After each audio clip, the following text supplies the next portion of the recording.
El sonido de cristales rotos atravesó los aplausos como un disparo. Una exclamación colectiva recorrió la sala cuando todas las miradas se posaron en los Days. Mi nueva hermanastra, Sofía, una adolescente apenas salida, se quedó paralizada, con el rostro convertido en una máscara de puro terror.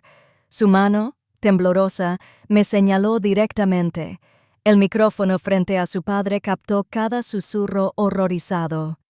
«Es ella», susurró, y sus palabras resonaron en el repentino silencio. «Es Marshall Thorne».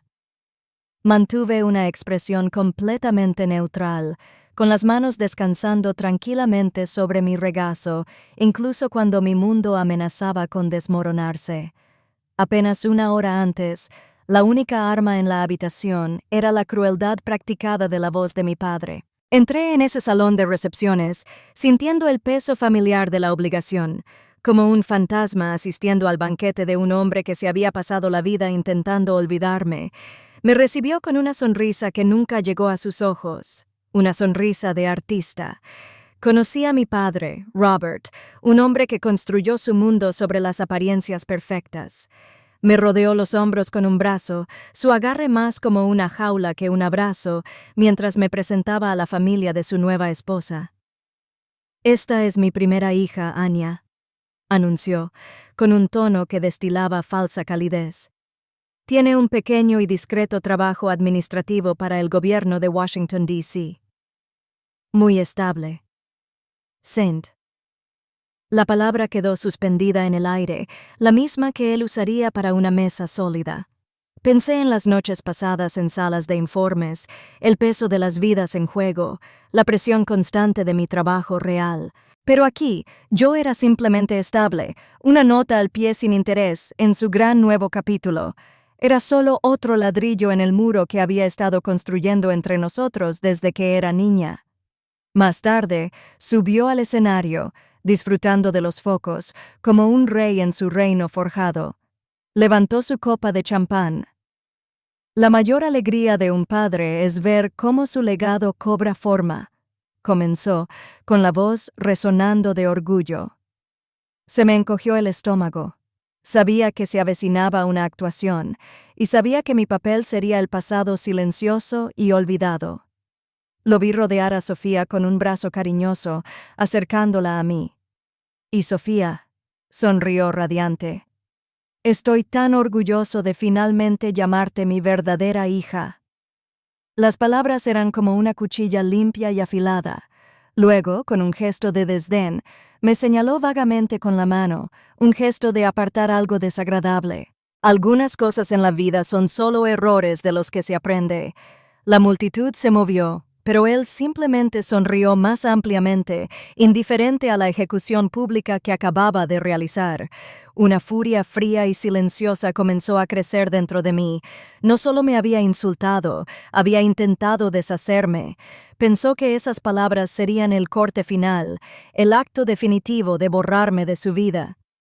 No tenía ni idea de que estaba brindando en una boda donde su nueva hijastra vivía una vida que yo juré proteger y estaba a punto de revelar su verdadera identidad delante de todos. Para entender a mi padre, hay que entender los fantasmas que creó. Durante la mayor parte de mi infancia, yo era la principal. Me puso un apodo a los 7 años, Niña Fantasma. Era porque era callada y observadora, y prefería leer un libro en un rincón a ser el centro de atención. Para él, esto no era un rasgo de personalidad. Era un defecto. Un verdadero hijo suyo, un verdadero legado, debía ser ruidoso, carismático y dominar la sala. Yo no hacía nada de eso. Así que me convertí en un fantasma, algo que apenas se veía y que se olvidaba fácilmente. El recuerdo más intenso es del verano en que cumplí 16. Fue una barbacoa familiar, con el aire impregnado de olor a carbón y cerveza barata. Mi primo, un chico que compartía la pasión de mi padre por ser el centro de atención, acababa de conseguir su chaqueta de fútbol americano universitario. Mi padre, Robert, un hombre que medía su valor en trofeos y titulares, le echó el brazo por los hombros y su voz resonó por todo el césped. Elogió la dedicación del chico, su fuerza, su futuro. La chaqueta fue tratada como un objeto sagrado, un símbolo de todo lo que nuestra familia debía valorar. Una hora después, llegué, recién llegado de la final estatal de ajedrez. Sostenía el trofeo del primer lugar, un objeto pesado y ornamentado que parecía un trozo de sol en mis manos. Había vencido a un oponente que llevaba 2 años invicto. Encontré a mi padre junto a la parrilla y se la enseñé, con el corazón latiéndome con una esperanza patética e infantil. Bajó la mirada hacia el reluciente premio, luego volvió a mirarme a la cara y me dio una palmadita desdeñosa en la cabeza. «Qué bien, ¿no?», dijo, mientras sus ojos ya escudriñaban al público buscando a alguien más importante con quien hablar. Es bueno tener un pasatiempo lindo. Un pasatiempo. Ganar un campeonato estatal que me valió una beca universitaria. Un pasatiempo. El calor del trofeo se convirtió en hielo en mis manos. En ese instante vi pasar ante mis ojos una docena de otros momentos. El proyecto de la Feria de Ciencias que se perdió. Las finales de debate a las que nunca asistió. La carta de aceptación que él había llamado solo un trozo de papel. No era una hija para él. Era un conjunto de oportunidades perdidas para presumir. Pero en las sombras que proyectaba mi padre, aprendí a ver cosas que otros pasaban por alto. La silenciosa observación de la que se había burlado se convirtió en mi mejor arma. En mi mundo, ser un fantasma es la forma de mantenerse vivo y también de mantener vivos a los demás. Mi vida real transcurría en habitaciones silenciosas y estériles, sin ventanas y con paredes insonorizadas, un universo alejado del ruidoso espectáculo de mi familia. En esas habitaciones, yo no era un fantasma. Era una autoridad. Recuerdo a una familia en particular, un hombre, su esposa y su hijo pequeño. Sus vidas quedaron destrozadas por su testimonio contra un cártel. Se sentaron frente a mí en una mesa de acero, el hombre desafiante, la mujer llorando en silencio, el niño con aspecto perdido. Mi voz era baja, firme y rotunda. No había lugar para la negociación en ese espacio.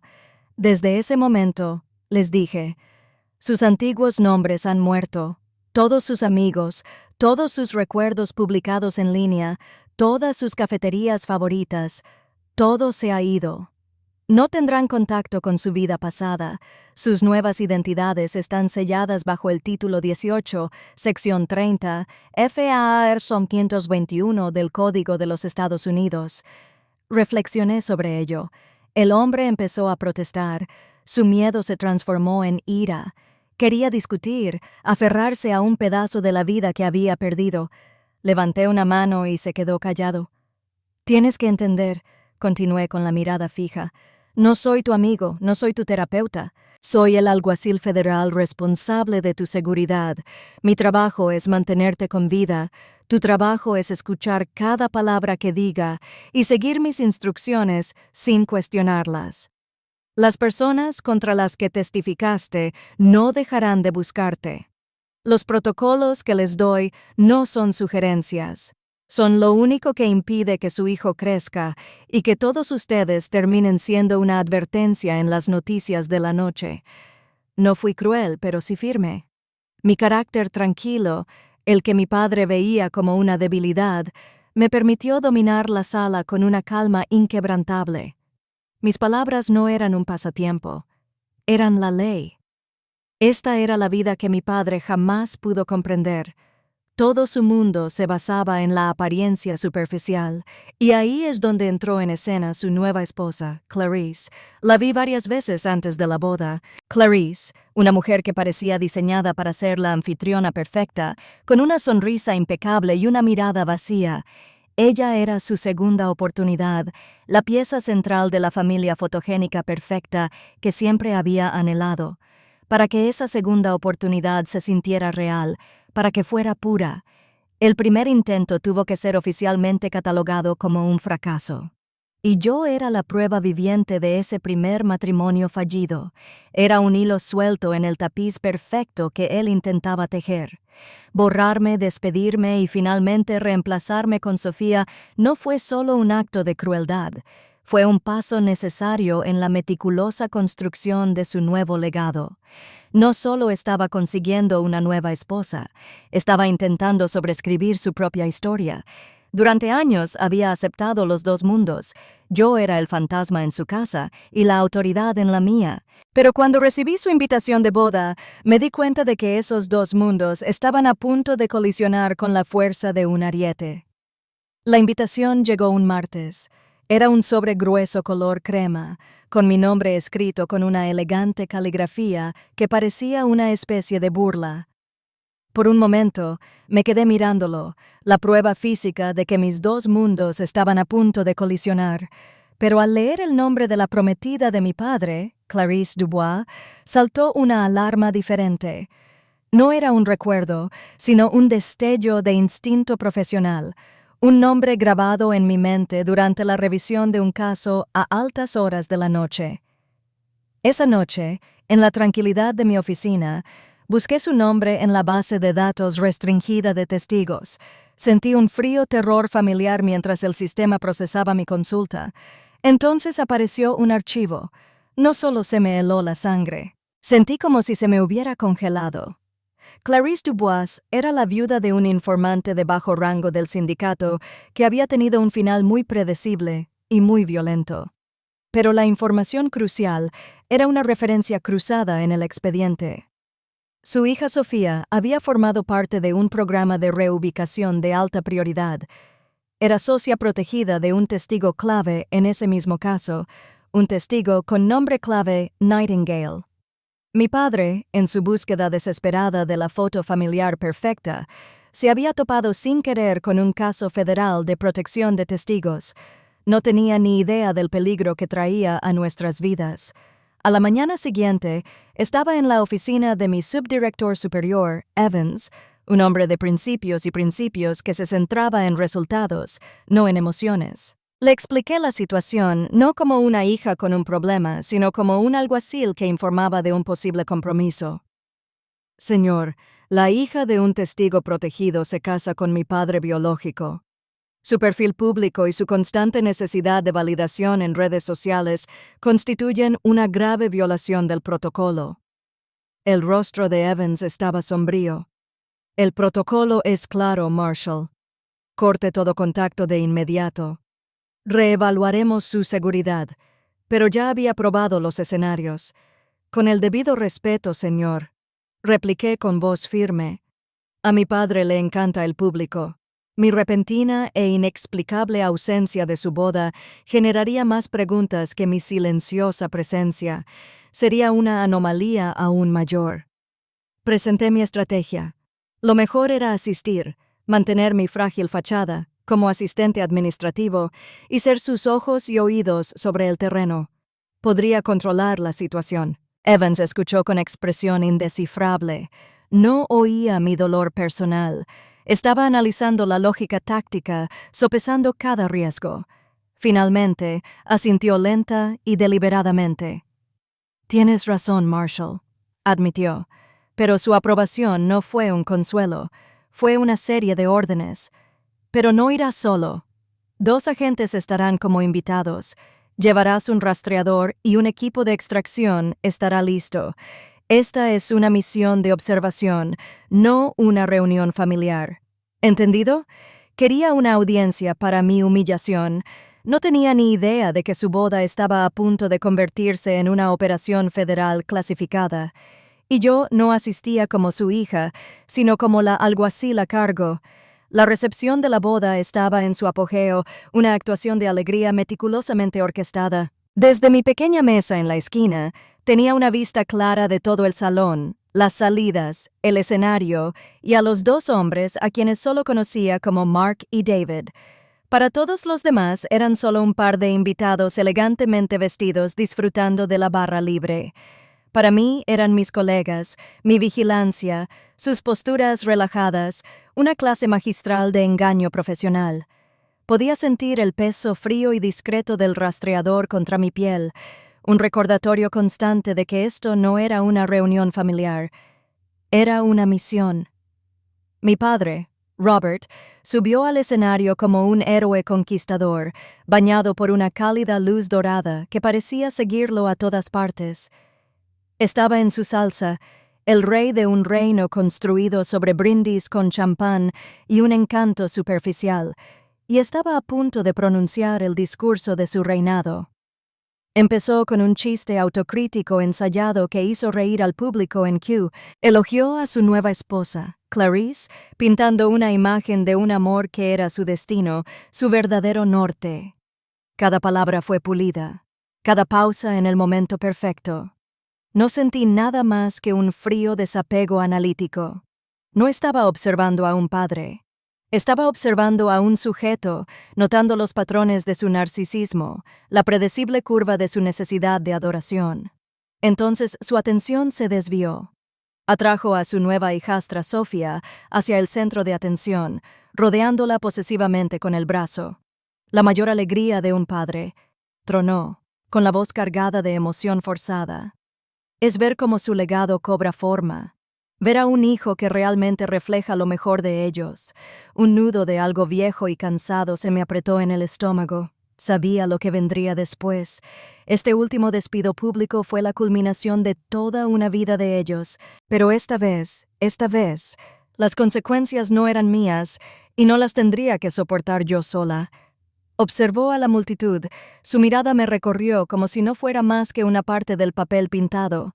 «Y Sofía», dijo radiante, con una voz que resonaba con orgullo paternal, «estoy tan orgulloso, tan increíblemente orgulloso de finalmente llamarte mi verdadera hija».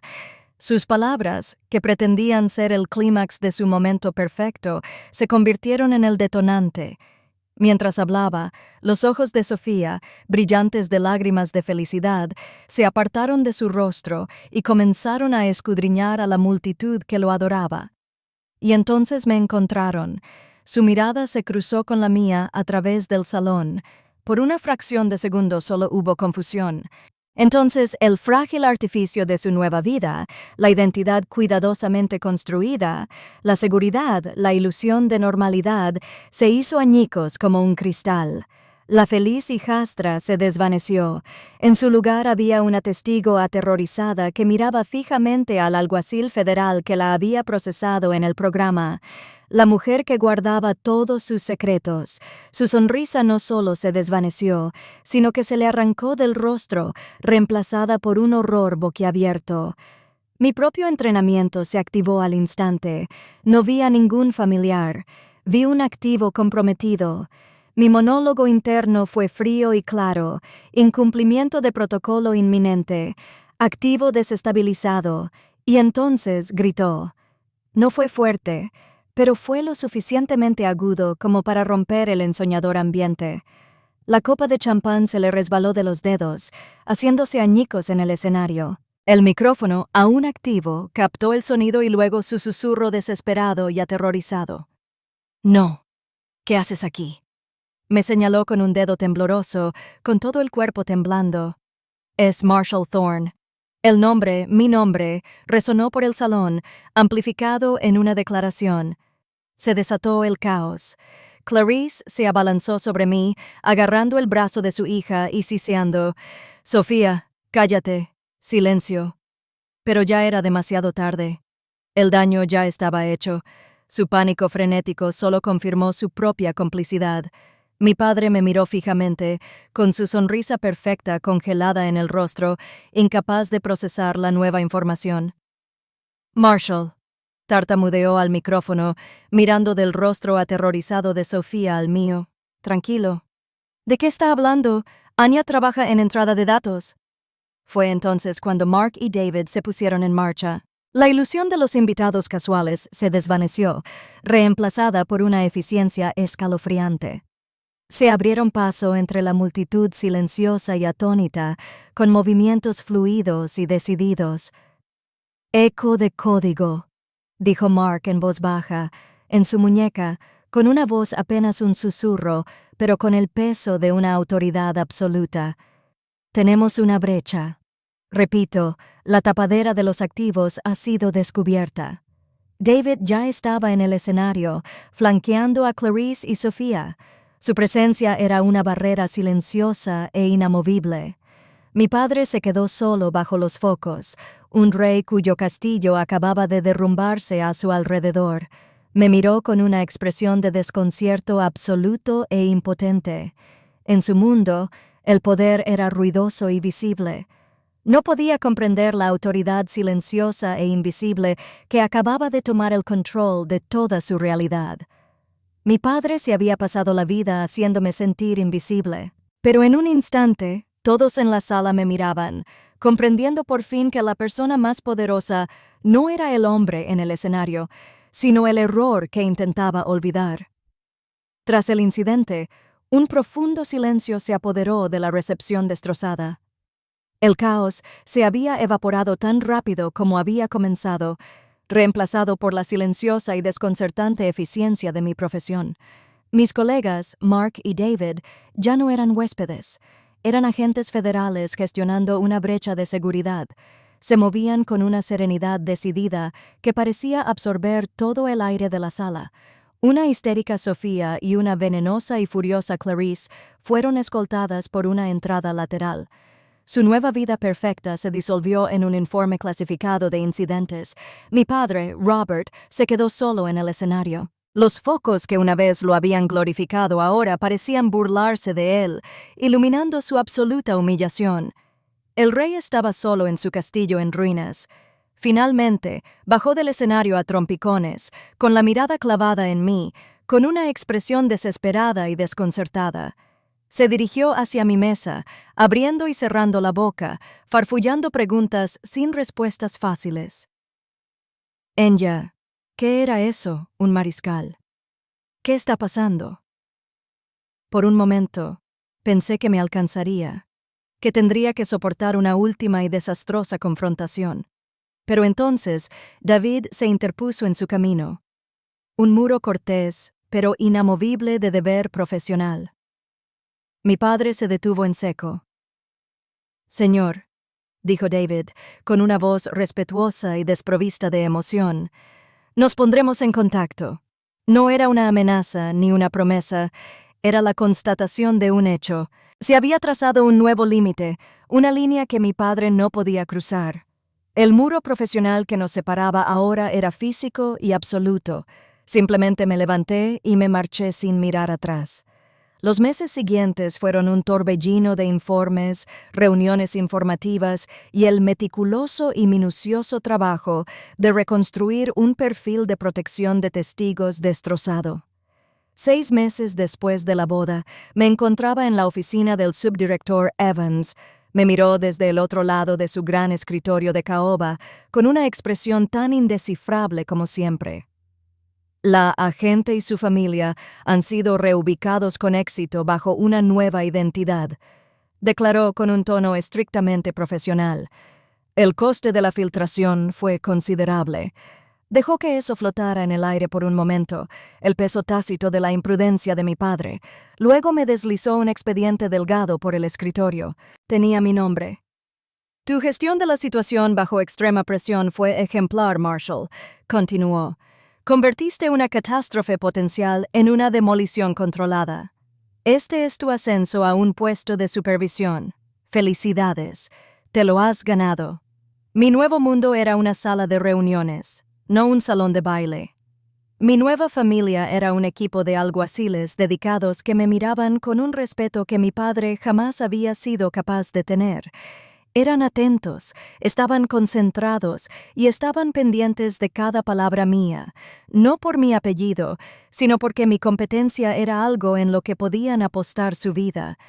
Aquí, mi naturaleza tranquila y observadora no era un defecto. Era la herramienta que nos mantenía a todos a salvo. Éramos una familia forjada en la confianza mutua y un propósito solemne compartido, no en obligaciones incumplidas ni tradiciones disfuncionales. El respeto que aquí inspiraba no se exigía con discursos estridentes. Se ganaba en silencio, en el campo y con la tranquila confianza del trabajo bien hecho. Este era un legado que yo mismo estaba construyendo. Una noche, estaba en casa limpiando metódicamente mi arma reglamentaria, el ritual familiar de conexión a tierra, un ancla silenciosa en mi vida. Mi teléfono vibró sobre la mesa, una intrusión de un mundo que ya no habitaba. Era un mensaje de un número desconocido. Lo cogí y leí el texto. Anya, soy Robert, tu padre. Sé que no tengo derecho a preguntar, pero por favor, solo quiero entender. Miré el mensaje un buen rato, sin sentir nada, ni rabia, ni satisfacción, ni siquiera lástima, solo una profunda y pacífica distancia. Su necesidad de comprensión era su carga, no la mía. Mi paz ya no era una negociación. No respondí. No bloqueé el número. Simplemente archivé la conversación, una nota digital de una vida pasada, y volví a mi trabajo. Mi enfoque estaba completo. Mi padre creía que un legado era un nombre que se transmitía, pero aprendí que la verdadera seguridad es un mundo que construyes y que nadie más puede destruir. Si alguna vez has tenido que convertirte en tu propio protector, comparte tu historia abajo. En esta comunidad tu fuerza siempre será reconocida.